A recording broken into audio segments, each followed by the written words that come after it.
नमस्कार बच्चों, आप सभी का स्वागत है हमारे इस YouTube चैनल पर। बच्चों, आज हम हिंदी व्याकरण के बहुत ही महत्वपूर्ण और आसान टॉपिक को पढ़ने जा रहे हैं जिसका नाम है स्वर संधि। तो स्वर संधि कहते किसे हैं और ये कितने प्रकार की होती हैं, सारी चीज़ें सीखेंगे एक छोटे से वीडियो में।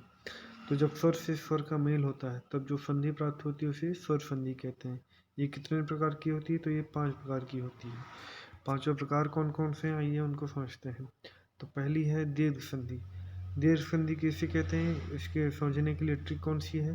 तो जब आपको कहीं भी शब्द में बड़ा, बड़ी ई और बड़ा उ की मात्रा दिख जाए, यहाँ पर जब आपको बड़ा, बड़ी ई और बड़ा उ की मात्रा दिख जाए तो आप समझ जाना वो कौन सी संधि है, दीर्घ संधि है। दूसरी संधि जिसका नाम है गुण संधि। तो गुण संधि जब आपको किसी भी शब्द में ए या ओ की मात्रा, ए यानी एक मात्रा, ऐसे ओ की मात्रा ऐसे होती है,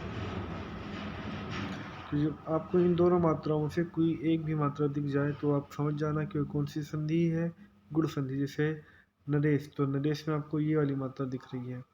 रमेश, महेंद्र, परोपकार, महोदय, तो आप इन शब्दों में आपको ए और ओ की मात्रा देखने को मिल रही है, तो ये कौन सी संधि हुई, गुण संधि।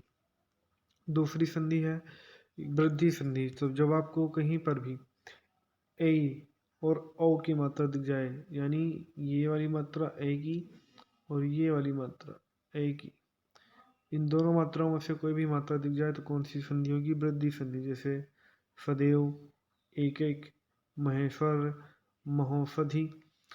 ठीक है, तो ये कौन सी संधि हो जाएगी, वृद्धि संधि। अब हम दूसरी चौथी संधि पढ़ने जा रहे हैं। तो जब आपको कहीं पर भी आधे शब्द के बाद या व और रा शब्द दिखें तो वहाँ पर आपको समझ जाना है कौन सी संधि है, यण संधि। जैसे आपको दिख रहा होगा स्वागत, आधा शब्द है सा, उसके बाद लगा मिला हमको वा। ऐसे ही प्रत्येक आधा शब्द है ता, उसके बाद लगा मिला हमको या। तो ऐसे या, वा और रा, यवर इसको बोल सकते हैं। हम क्या बोल सकते हैं, या से यवण, या से यवर, या से यण, या से यवर। इसको याद रखेंगे आप लोग। संधि जब आपको कहीं पर भी अय, आय, औ, आओ जैसे शब्द दिखाई पड़े तो समझ जाना है कौन सी संधि है, अयात संधि। जैसे नायक, इसमें कौन सा शब्द छिपा हुआ है, आय। इसमें कौन सा शब्द छिपा हुआ है, आय। नयन, तो यहाँ पर आपको समझ जाना है कौन सी संधि है, आयासन। तो उम्मीद है आप सभी को ये सारी चीज़ें बहुत अच्छे से समझ आई होंगी।